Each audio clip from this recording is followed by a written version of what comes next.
We abandon 5 million of them every single year, but we rarely hear about the ones who get a second chance to be seen. In a quiet nursing home in Ohio, an elderly man named Arthur Bell was just another abandoned father, dumped by a son who said he had no family, until a nurse on her first shift looked into his eyes and recognized the teacher who saved her life 20 years ago. Arthur Bell was a legend at Lincoln High. For 35 years, he was the English teacher who could make Shakespeare feel urgent, the mentor who wrote college recommendations that opened doors. But now, at 72, he was a ward of the state, labeled a family-less admit, and left in a shared room. The official paperwork, signed by his only son, stated one brutal fact: no next of kin. But that paperwork was about to meet the one person who knew that was a lie.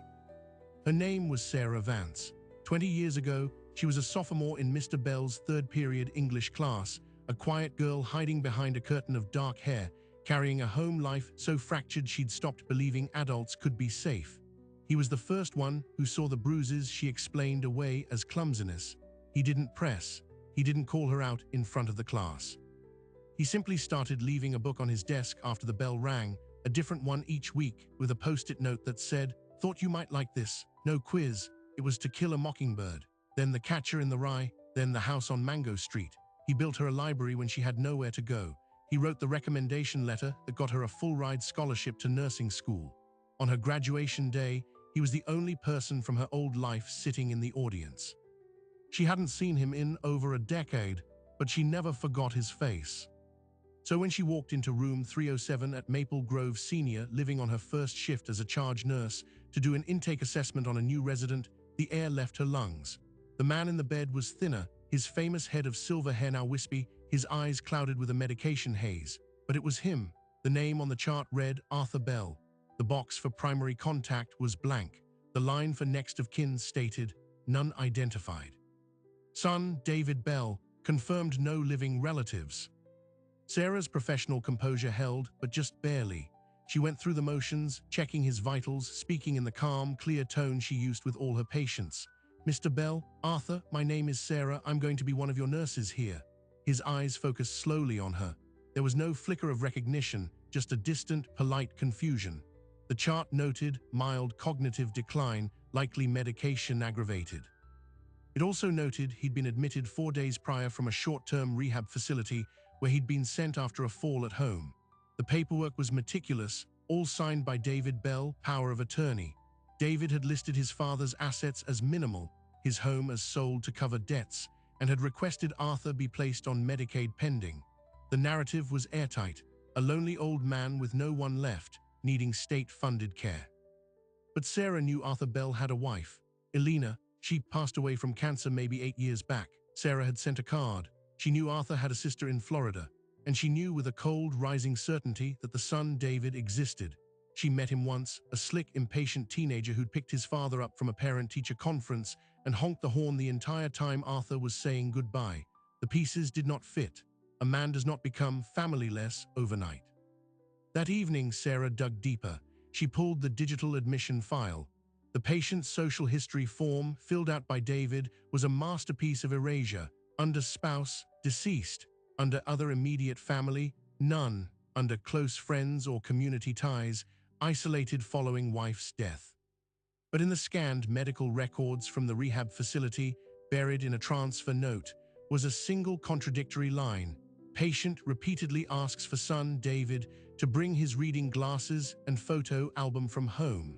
Not the behavior of a man with no family. Meanwhile, Arthur Bell floated in his medicated twilight. When he was lucid, he was the gentleman she remembered, apologizing for being a bother, asking after her well-being. "You're very kind to do this," he'd say, not knowing who she was. Other times, he'd grow agitated, trying to get out of bed, insisting he needed to get home to feed Elena's cat. The cat, a staffer told Sarah, had been surrendered to a shelter by David the day after Arthur's fall. The house, according to a quick online property search, had been sold in a swift, all-cash transaction 3 weeks prior, to a holding company Sarah had never heard of. The pressure points were everywhere. Maple Grove was a for-profit facility. A Medicaid patient like Arthur brought in significantly less money per day than a private pay resident.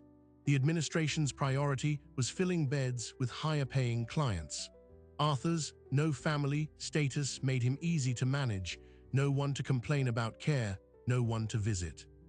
When Sarah cautiously raised her concerns with her nursing supervisor, an exhausted woman named Brenda, she was met with a wall of bureaucratic fatalism. "Honey, we see this all the time," Brenda said, not unkindly. "The kids dump mom or dad, fudge the paperwork, and disappear. It's awful, but our job is to care for the person in the bed, not play detective. If the POA papers are signed and the forms are filled, our hands are tied unless Adult Protective Services gets involved." But Sarah couldn't let it go. Arthur Bell had been the hand that pulled her from a cliff edge. She could not be the person who looked away as he was pushed over another one. She started a separate private log, noting every discrepancy every time Arthur mentioned his son or his home. She took photos of the sparse belongings he arrived with, a small suitcase containing 2 pairs of pants, 3 shirts, and a worn copy of the Odyssey. No photos, no personal items. It was the inventory of a man being erased. She decided to call David Bell. The number on file went straight to a generic voicemail.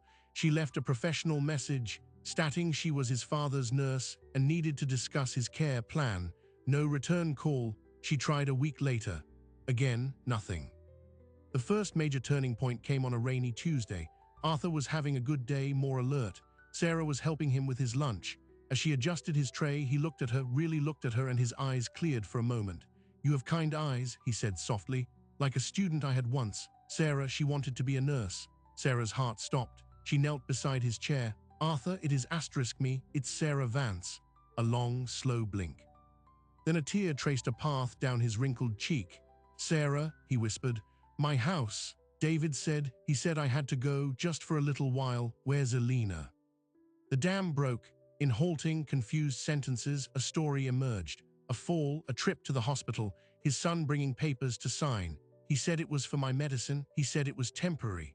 Arthur remembered signing things. He remembered David packing a bag. He remembered being driven not home, but to a building, then another.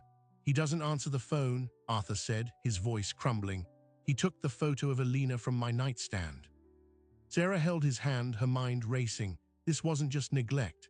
This was a systematic paper trail dismantling of a man's life. She went back to her supervisor, this time with Arthur's direct quote. Brenda sighed, but this time she picked up the phone. "I'm mandated to report suspected financial exploitation and abandonment," she said. "I'll call APS." It was a victory, but a slow, grinding one. APS was overwhelmed, and a case could take weeks to assign. Sarah couldn't wait. That night, from her own kitchen table, she began to dig. She found the holding company that bought Arthur's house.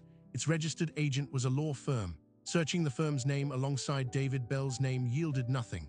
But then she tried a different angle. David Bell. What did he do? Arthur had once proudly told her his son was in finance. A LinkedIn search revealed a David Bell working as a regional manager for a subprime auto loan company. His profile photo showed a man in his 40s with a sharp, confident smile that didn't reach his eyes. And then she found it. On a local community Facebook page, a post from 6 months ago, a user complaining about a scammy loan officer named David Bell who'd refinanced her car loan and disappeared with the title. The comments were a chorus of similar stories.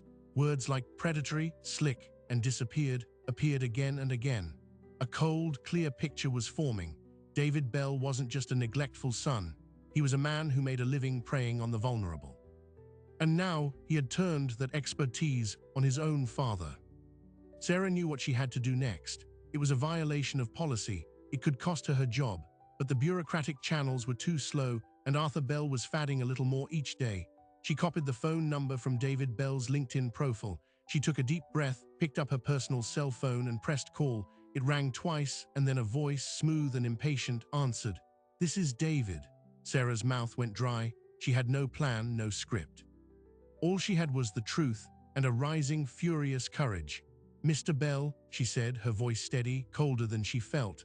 "This is Sarah Vance. I'm your father's nurse at Maple Grove. We need to talk about the lie you told and the life you're trying to steal." The line went so quiet she could hear the blood pounding in her ears. The silence on the other end of the line stretched for 5 full seconds, a vacuum where David Bell's carefully constructed story began to unravel. When he finally spoke, The smooth, professional tone was gone, sandpapered down to something raw and defensive. I don't know what you're talking about. My father is ill. He's confused. You have no right to call me on my personal line. Sarah didn't flinch. He's lucid enough to ask for his wife, David. He's lucid enough to know you took her picture, and I have every right as his nurse to question medical history. The history you said doesn't exist.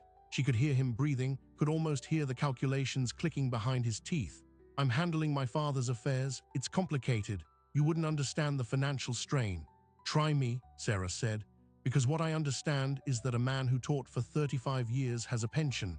He owned his home outright. And now he has nothing, and you've told the state he has no family. That doesn't sound complicated.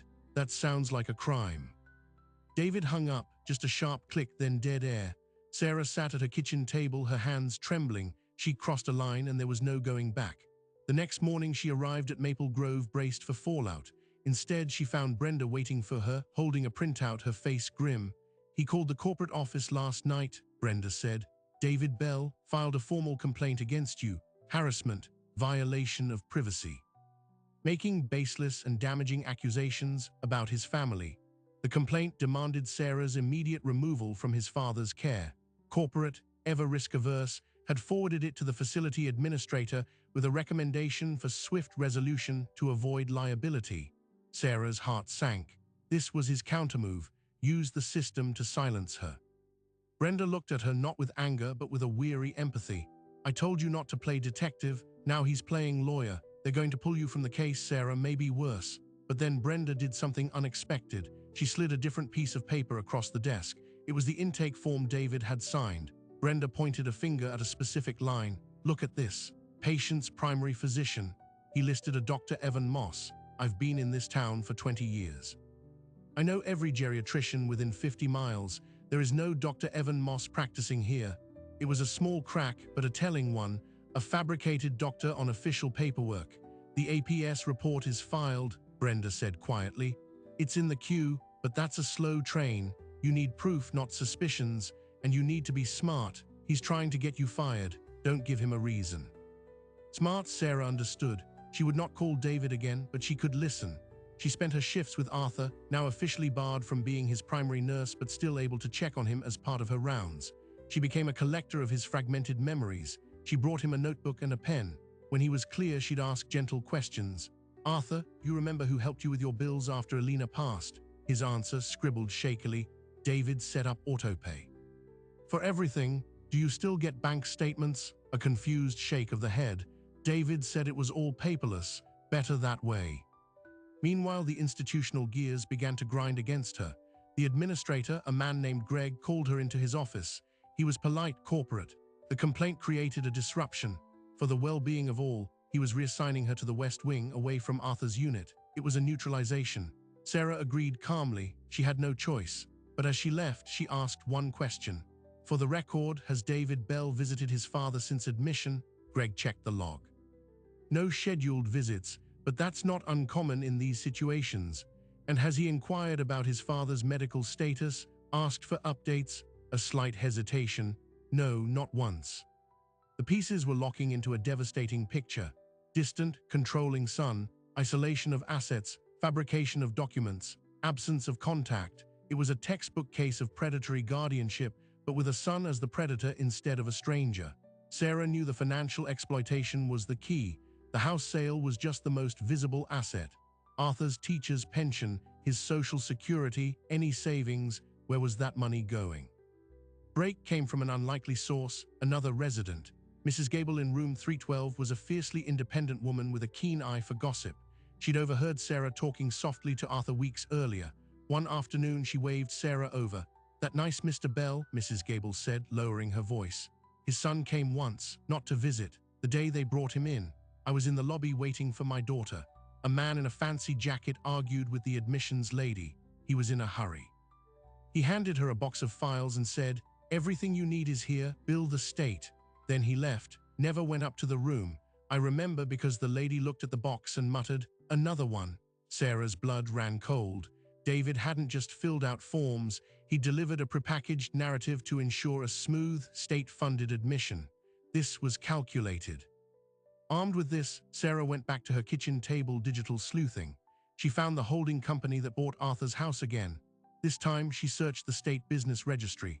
The registered agent was a law firm as she'd seen, but the listed organizer of the LLC was a name that made her stomach lurch: D-Bell Investments. She searched that, a bare-bones website, a post office box address. But on the Our Team page, grainy and outdated, was a photo of a younger David Bell. The site claimed to specialize in asset management and estate planning for seniors. The facade was crumbling, revealing the machinery beneath. David wasn't just a neglectful son facing burnout. He was running a business model. Her mind raced, connecting the dots from the Facebook complaints about predatory loans to this. He refinanced cars for the desperate. He managed estates for the vulnerable. And when his own father became the most vulnerable asset of all, he applied the same playbook. She needed to see the money trail, but that was locked behind privacy laws and bank accounts she couldn't access, unless Arthur himself could grant access. The next day, during a moment of clarity, Sarah sat with him. She spoke slowly, clearly. "Arthur, I believe someone is taking money that belongs to you, money you need for your care. To help you, I need to see your bank statements. Would you be willing to call your bank and ask them to mail copies here?" He looked frightened. "David handles all that. He gets angry if I bother with it. This is for you, Arthur, not for David. You have a right to see." He was quiet for a long time, his fingers plucking at his blanket. Finally, he nodded. "Okay, for Alina, she'd want me to be safe." It was a monumental risk. If David monitored the mail or the account, he'd see the statement request. The clock was now ticking louder. Sarah helped Arthur make the call, getting him through the security questions. His bank, a local credit union where he and Alina had banked for 40 years, agreed to send quarterly statements to the facility. While they waited, Sarah faced another crisis. With her reassignment, Arthur's care was handed to a traveling nurse agency, staff stretched thin. His mild decline began to steepen. He stopped wanting to get out of bed. He ate less. The light in his eyes dimmed. It wasn't just medication, it was the profound despair of abandonment, the deep understanding that he had been left behind. Sarah watched from a distance, helpless, as the man who saved her began to vanish. A week later, the envelope arrived from the credit union, addressed to Arthur Bell at Maple Grove. Sarah's hands shook as she brought it to him.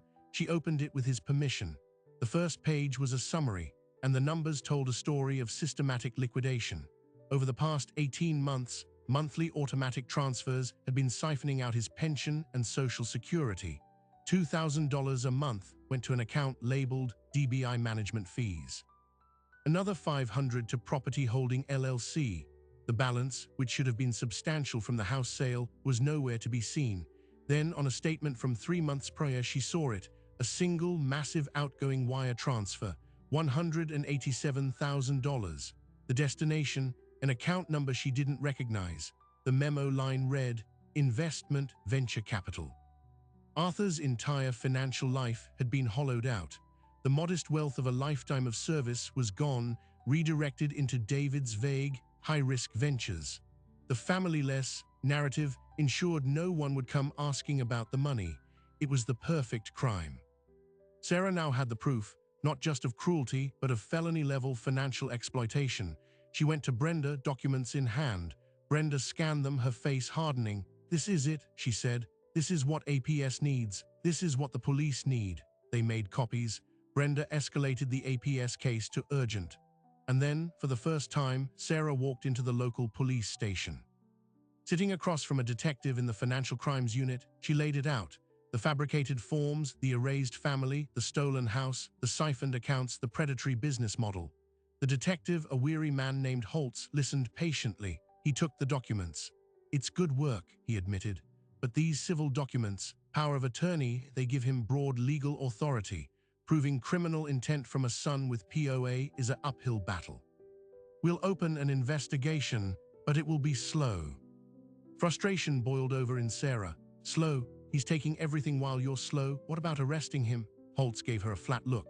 "On what charge? Based on a bank statement? He'll say his dad agreed to the investments. He'll say the fees were for managing his affairs. Without a statement from your Mr. Bell, clear and on video, stating he never authorized this, it's a civil dispute.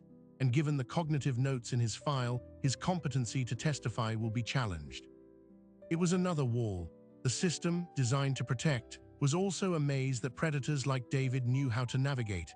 Sarah left the station feeling defeated. The revelation sequence had peaked, and the mountain of consequences seemed immovable.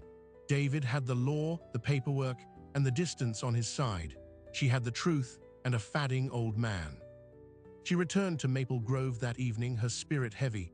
As she passed the main desk, the receptionist flagged her down. "Oh, Sarah, a man came by looking for you earlier. He wouldn't leave a name, seemed upset." A cold knot formed in Sarah's chest. What did he look like? 40s, nice coat, looked like he was in finance. David. He'd come to the facility, he knew where she worked. The confrontation was no longer on the phone, it was here. She finished her shift in a haze of anxiety, watching every corner. As she gathered her things to leave, her phone buzzed. A text from an unknown number. It was a photo. A grainy, long-lens picture of her own house taken from the street. Then a second text appeared. "Stop digging, you're a nurse, not a cop. You have no idea what you're messing with." The threat was unambiguous. David Bell wasn't just going to fight her in the system. He was bringing the fight to her doorstep. Sarah stood in the parking lot, the cold night air biting through her scrubs.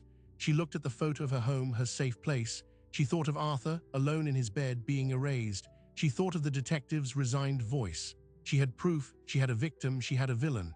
And now, the villain knew where she lived. The personal stakes had just exploded into a direct threat. The quiet investigation was over. The war had just been declared, and Sarah Vance was standing in the middle of the battlefield, unarmed, with nowhere left to hide. Sarah Vance did not go home that night. She sat in her car in the Maple Grove parking lot for an hour, the engine running, the heater on full blast, staring at the photo of her own front door on her phone. Fear was a cold stone in her stomach, but beneath it, something hotter was hardening, a furious, unshakable resolve. David Bell had just made a catastrophic error. He had moved her from being a nuisance in his paperwork to being a witness to a crime. Intimidation, harassment. A direct threat. She took screenshots of the texts, saved the photo, and emailed everything to herself, to Brenda, and to Detective Holtz with the subject line, "Escalation, threatening communication from David Bell." Then she drove to her sister's house, explaining only that she had a problem with a patient's family and needed to crash for a few nights. The next morning, she arrived at Maple Grove expecting to be fired. Instead, she found Brenda and Administrator Greg waiting for her with expressions she couldn't read. Greg spoke first. "We received your email, Sarah, and we've had our own communication from Mr. Bell's attorney this morning. A cease and desist letter alleging you are engaged in a campaign of defamation and intentional interference with a guardianship." He slid a thick legal document across his desk. It was filled with legalese, but the message was clear: back off or face a lawsuit that would bankrupt her. But then Brenda spoke, her voice steady.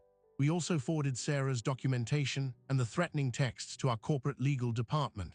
Their opinion was interesting. They said a lawsuit from a nurse reporting suspected elder abuse with evidence of threats is a public relations nightmare they do not want. Their advice was to neutralize the liability." Greg looked pained. "So here is what is going to happen. You are reinstated to Mr. Bell's care team, effective immediately. Officially, we are supporting our nurse in fulfilling her mandatory reporting duties. Unofficially, corporate wants this to go away quietly. If you can get APS or the police to act decisively, they will be relieved. If this blows up in the media, they will hang you out to dry. Do you understand the position you're in?" Sarah understood perfectly. She was now a shielded weapon, but the shield was made of tissue paper. She returned to Arthur's side, the legal threat hanging over her but her access restored. Arthur was worse. He developed a cough, a shallow, wet sound. He was listless. The spark of recognition from before was gone, buried under fatigue and despair. She called the facility doctor, who ordered a chest X-ray. Preliminary result: early-stage pneumonia. A common, often deadly, complication for abandoned seniors. The clock was now medical. Detective Holtz called her that afternoon. His tone had changed. The threatening text had shifted the case from a slow-burn financial exploitation file to an active intimidation investigation. "We've made contact with David Bell," Holtz said. "He claims the photo was from a real estate website and the text was from a disgruntled former business associate who must have stolen his phone. He's slick, but it's enough for me to bring him in for an interview. That happens tomorrow." Having his father's nurse on record about the financials will help. But Sarah, he's going to ask if his father is competent, And based on your notes, the answer is sometimes. That muddies everything. Then Holtz revealed the first major pivot, the wait, it gets worse moment. I ran his business, DBI Investments, through our system. It's not just a shell. There are complaints, but they're civil. But the name Property Holding LLC, the one that was taking $500 a month from your Mr. Bell, that one has a shadow. It's been named in 3 separate, unrelated probate court disputes in the last 2 years, all involving elderly individuals with diminished capacity. All where a family member with power of attorney sold property to this LLC at below-market rates. The cases were dropped each time because the plaintiffs died or became too ill to continue. The room tilted around Sarah. This wasn't just about Arthur. David had a pattern, a business model of targeting the vulnerable, isolating them, and liquidating their assets through a network of legal entities. Arthur wasn't a singular tragedy, he was a recurring line item.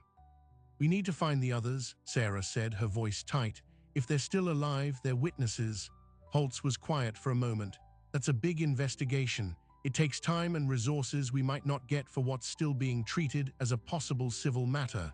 Your Mr. Bell's statement, clear and on video, is the key that unlocks all of it. Can you get that? Sarah looked down the hall toward Arthur's room, listening to his faint, rattling cough. I don't know, she whispered. She spent the next 24 hours in a grim twilight. She cared for Arthur, now on antibiotics, fighting the pneumonia that could kill him. She prepped with Detective Holtz for David's interview, and she began carefully to search for the other names connected to Property Holding LLC. She found an obituary for one, a woman who died weeks after her case was dropped. A sudden decline, the notice read. Another was in a dementia care facility 3 states away. The third, however, was local. A man named Harold, living in a different assisted living home. A nephew had filed the probate complaint, then moved away for a job. The case had gone cold. Sarah knew she was crossing another line, but the walls were closing in. On her lunch break, she drove to Harold's facility. She didn't identify herself as a nurse. She said she was a volunteer with a senior advocacy group. Harold was in a wheelchair, his eyes distant. But when she gently mentioned Property Holding LLC, a flicker of anger crossed his face. My nephew, he slurred, one side of his mouth drooping from a past stroke, said he was helping, sold Dad's fishing cabin. That was mine. It was fragmented, but it was corroboration. Another elderly person, another stripped asset, another family member left with nothing. She took meticulous notes. The day of David's police interview arrived. Holtz called Sarah after. He's good, the detective admitted, sounding frustrated, had answers for everything. The transfers were agreed upon management fees. The house sale was to fund future care costs. The LLC, a real estate partnership his father invested in. He brought a letter from a doctor, not the fictional Dr. Moss, a real one, who saw Arthur once and noted age-related cognitive decline. David's using it to argue his father was competent when he signed the POA, but isn't competent now to contradict him. It's a perfect legal shield. What about the threats? Sarah asked. He cried, Holtz said, the word dripping with contempt. Said he was a grieving son, stressed, being harassed by a nurse with a savior complex. Said the texts must have been a cruel prank. Without physical proof he sent them, it's a stalemate. The system, Sarah realized, was not just slow. It was designed in a way that a person like David could dance through it, leveraging doubt and procedure as his armor. They had the truth, but truth needed a louder voice. That louder voice arrived from an unexpected direction, Arthur's sister. Sarah, in her digging, had found a number for Rosemary Bell in Florida. She'd hesitated to call, fearing she'd alert David or get another hostile relative. But with David interviewed and the case stalling, she had no choice. She made the call from a private room, her heart hammering. Rosemary answered on the 4th ring. Sarah introduced herself carefully as Arthur's nurse. The reaction was not what she expected. A gasp, then tears. Artie, my God, is he all right? David told me he'd moved to a wonderful private facility up north, that he was happy but too confused to talk on the phone. He said he'd send me the address. He never did. The story David had sold his aunt was just as fabricated, but painted with a brighter, more caring brush. Sarah, as gently as she could, told her the reality. The state-funded facility, the no family designation, the pneumonia, the stolen assets. Rosemary was silent for a long time. When she spoke, her voice was steel. "That boy. After Alina died, he swooped in like a vulture. I live on a fixed income. I couldn't move up there. I trusted him." Then she delivered the second, more devastating pivot. "Arthur isn't poor, dear. Alina had family money, old money from her side. It was in a trust. For their care, it couldn't be touched unless both of them were gone or declared incompetent. Arthur would never have sold that house if he was in his right mind. It was Alina's grandmother's house." Sarah's mind raced. The cash sale, the speed of it made sense if David needed to bypass a trust to convert a protected asset into liquid cash he could control before anyone noticed. "The trust," Sarah breathed. "Do you know the lawyer?"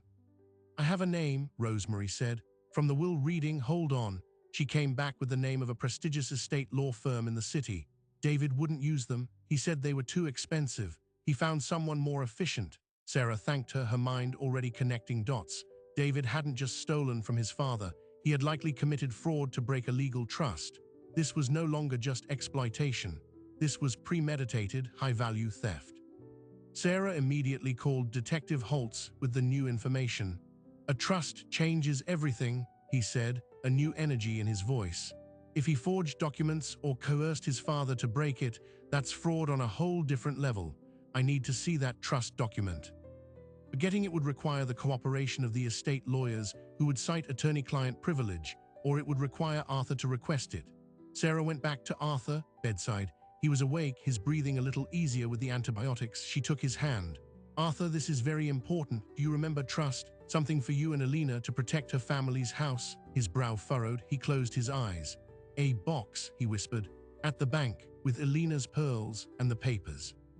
David said he put it in storage for safekeeping.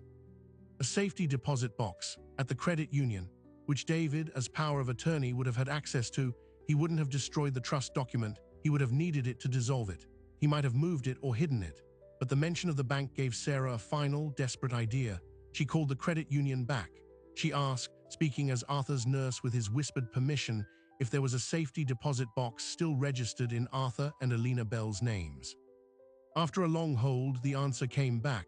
Yes, box number 722, and it had been accessed 6 weeks ago. The signature on the access log, David Bell. Sarah had found the possible crime scene. The box could hold the trust, the original will, the proof that David knew exactly what he was stealing. But they couldn't open it without Arthur present or a court order. And Arthur was too ill to travel. They were inches from the proof, and it was locked behind a wall of physical and legal impossibility. That evening, as Sarah was charting, Brenda found her. Her face was pale. David's lawyer called again. He's filing for an emergency guardianship hearing. He's claiming the facility is providing inadequate care, citing the pneumonia. He's arguing that as the concerned son, he needs full, uncontested legal guardianship to move Arthur to a more appropriate facility, out of state. It was the master stroke. If David won guardianship, he could move Arthur somewhere remote, cut off all contact, and any investigation would hit a dead end. Arthur would vanish into the system, and David would have complete, legal control to finish emptying whatever assets remained. The hearing was set for 72 hours from now. Sarah stood in the quiet hall, the weight of it all crushing. They had uncovered a pattern of predation. They had evidence of fraud. They had a victim fighting for his life, and they were about to lose him forever to the very legal machinery that was supposed to protect him. Time had officially run out. The quiet battle of documents and phone calls was over. The final confrontation would not be in a police station or a bank vault. It would be in a probate court, in front of a judge, where David Bell's paper shield would face the one thing he hadn't accounted for. A teacher's final lesson, delivered not from a podium, but from a hospital bed, with his last student standing guard. The probate court was a room of wood paneling and fluorescent lights, a place built for quiet legacies, not for warfare. On one side, David Bell sat with his attorney, a man in a suit so sharp it seemed to cut the air. David looked polished, somber, the picture of a concerned son. On the other, Sarah Vance sat beside Brenda, with Detective Holtz in the back row and Arthur's sister Rosemary on a video call from Florida. Arthur himself was not present. He was too ill. David's lawyer had argued that was proof of the facility's neglect. Sarah's heart hammered against her ribs. The judge, a woman in her 60s with tired eyes, called the hearing to order. David's attorney presented his case: a father in declining health, a son with power of attorney acting in his best interest, a facility failing to prevent a life-threatening infection. He presented the doctor's note about Arthur's cognitive decline. He painted David as a man trying to rescue his father from a broken system. It was smooth, persuasive, and built entirely on the paperwork David had engineered. Then it was Sarah's turn. She had no lawyer. She stood, her knees weak, and identified herself as Arthur's nurse. She began with the facts: the no family designation, the fabricated doctor, the bank statements showing systematic draining of accounts. She presented the threatening texts. She spoke of Arthur's moments of lucidity, his questions about his wife, his confusion about why he couldn't go home. David's attorney objected constantly: hearsay, speculation, irrelevant. The judge overruled some, sustained others, but she was listening, her eyes narrowing. Then Sarah played her first recording. It was the audio from her phone, taken days earlier in Arthur's room when he was clear. His frail, confused voice filled the courtroom. David handles all that. He gets angry if I bother with it. He said I had to go, just for a little while. Where's Elena? The recording lasted less than a minute, but the effect was seismic. It was the voice of a lost man, not a consenting partner in his own financial ruin. David's composure cracked for the first time. Your Honor, that's a private medical conversation, illegally recorded. The judge held up a hand. It's been admitted. Continue, Ms. Vance. Sarah then called Brenda, who testified to the discrepancies in the admission paperwork and the pressure from corporate. She called Detective Holtz, who outlined the ongoing criminal investigation into financial exploitation and intimidation, knotting the pattern with Property Holding LLC. He stated that Arthur Bell was considered a victim in an active case. The judge's expression shifted from weary to intently focused. Then the video call. Rosemary Bell's face, lined with worry and anger, appeared on the screen. She spoke of the trust, of Elena's family money, of David's assurances that never materialized. My brother loved that house. He would never have sold it, not while he had a breath in his body, if he was thinking straight. That boy took advantage of his grief. David's attorney went for the kill. Your Honor, this is all circumstantial. My client has legal authority. The house sale was to fund care. The transfers were for management. His father's condition, sadly, means he's prone to confusion and false memories. We have a doctor's assessment. The urgent matter is Mr. Bell's health. He needs to be moved to a superior facility under his son's direct supervision. The judge steepled her fingers. She looked at David. Mr. Bell, where is the proceeds from the sale of your father's house? David cleared his throat. As I've said, reinvested for his care and future needs. It's in a managed account. And you are the manager. I am his son and his power of attorney, yes. And the trust your aunt mentioned. Dissolved, with my father's consent, to simplify his affairs. Do you have the dissolution paperwork? A slight hesitation. It's with my attorney. The judge turned to Sarah. Ms. Vance, you mentioned a safety deposit box. Sarah nodded. Box 722 at the credit union. Accessed by David Bell 6 weeks ago. We believe the original trust documents may be inside. The judge made a decision. This court is adjourned for 2 hours. I am issuing an order for the immediate inspection of Safety Deposit Box 722, held in the names of Arthur and Elena Bell. Mr. Bell, you will surrender the key and accompany the court officer and Detective Holtz to the bank. The contents will be brought directly to me. David's face went ashen. It was the one move he couldn't bluff his way out of. The key was physical. The contents were real. In the hallway, David leaned close to Sarah, his voice a venomous whisper. You ruined my life, I swear to God. Detective Holtz stepped between them. That's enough, Mr. Bell, let's go. 2 agonizing hours later, the court reconvened. A court officer placed a small, locked metal box on the judge's bench. Next to it, he placed a stack of documents from inside. The judge put on her glasses. She read in silence for what felt like an eternity. Then she looked up, first at David, then at Sarah. The trust document for Arthur and Elena Bell is here, the judge said, her voice flat. It is not dissolved. It requires the signature of two independent physicians declaring Arthur Bell incompetent or his own notarized request to be broken. Neither exists in this box. What does exist is a forged letter on what appears to be the law firm's letterhead, stating the trust has been terminated. Also in this box is the original will, leaving everything to Arthur, and upon his death, to his sister Rosemary and his son David in equal share. And finally, a photograph of Elena Bell, which Mr. Bell Sr. repeatedly asked for. She fixed David with a gaze that could freeze stone. "Mr. Bell, you have perpetrated a fraud upon this court and upon your father. You have exploited a vulnerable adult for financial gain. The emergency petition for guardianship is denied. Furthermore, I am suspending your power of attorney, effective immediately, and appointing a neutral, court-approved guardian ad litem to oversee Arthur Bell's affairs. I am also referring this matter and all this evidence to the district attorney for criminal prosecution." It was over just like that. The paper shield shattered.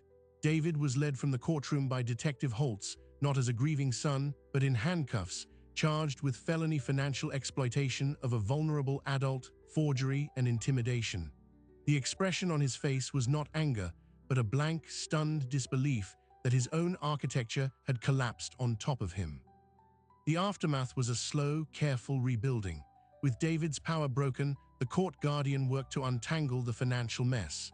The house sale was voided due to fraud. The new owners, the holding company, were entangled in litigation. Arthur's pension and social security were rerouted to a protected account.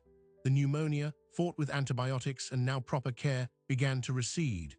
But more importantly, the despair began to lift. Sarah brought him the photo of Elena from the safety deposit box. He held it, tears streaming down his face, but for the first time, they were tears of recognition, not confusion. "She's home," he whispered. A week later, Arthur was well enough to sit in a chair by the window. Sarah sat with him. "Sarah," he said, his voice stronger, "my student, you became a nurse." She took his hand. "Because of you," he smiled, a faint echo of the teacher he once was. "The best revenge," he said, apropos of nothing, then winked. The final surprising detail emerged from the investigation. Detective Holtz, digging deeper into David's records, found that the $187,000 venture capital transfer hadn't been invested at all. It had been used as a down payment on a luxury condo in another city, under a girlfriend's name. The money was frozen, likely to be recovered. But the more profound discovery was in Arthur's safety deposit box, buried under the legal papers. A small leather-bound journal. In it, Arthur had kept notes on every student he'd ever worried about, every kid he'd tried to reach. Sarah's name was there, with a note from her senior year: "Sarah Vance, quiet but fierce, will do great things, watch for her." He had been watching in his way all along. Arthur's sister Rosemary moved him to a smaller, nicer assisted living facility closer to her in Florida, where the sun was warm and he could have a small garden. He took his photo of Elena, his journal, and his copy of the Odyssey. Before he left, the staff at Maple Grove threw him a small party. He was frail, but he stood and in a clear, strong voice recited a few lines from Tennyson's Ulysses: "To strive, to seek, to find, and not to yield." The room was silent, then erupted in applause. The teacher had given one last lesson. Sarah visited him once in Florida. He was in the garden, tending to tomatoes. He looked up, saw her, and his face lit with a pure, undimmed joy. No confusion, just recognition. They sat together in the sun, not as nurse and patient, but as two people whose lives had intersected at the exact moment they needed to, saving each other in ways they never could have predicted.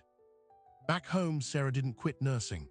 She became a certified elder abuse advocate, working with APS to train other nurses on the signs of financial exploitation. David Bell accepted a plea deal, avoiding a trial. He was sentenced to 8 years in prison and ordered to pay full restitution. The case and Sarah's testimony prompted a local news investigation that uncovered 2 other victims of his scheme, who then came forward. The system, once a maze, had been navigated. It had been slow and flawed, but it had worked because one person refused to look away. The central promise of the hook was resolved.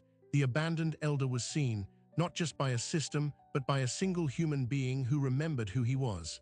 The debt of a 20-year-old kindness was repaid with the currency of a man's dignity, his home, and his remaining years. Arthur Bell was not a statistic. He was a teacher, a husband, a man who grew tomatoes, and in the end, he got to go home. We began with a number, 5 million, a statistic of silent abandonment. But Arthur Bell's story reminds us that every single one of those millions is a person with a name, a history, a story that didn't end when the paperwork was forged. His life was nearly erased by a lie so complete it was accepted by a system built to catch it.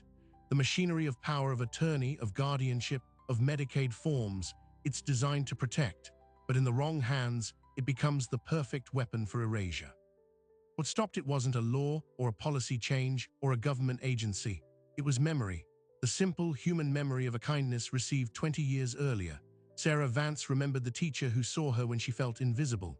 That memory became a compass, cutting through the fog of legal documents and false narratives.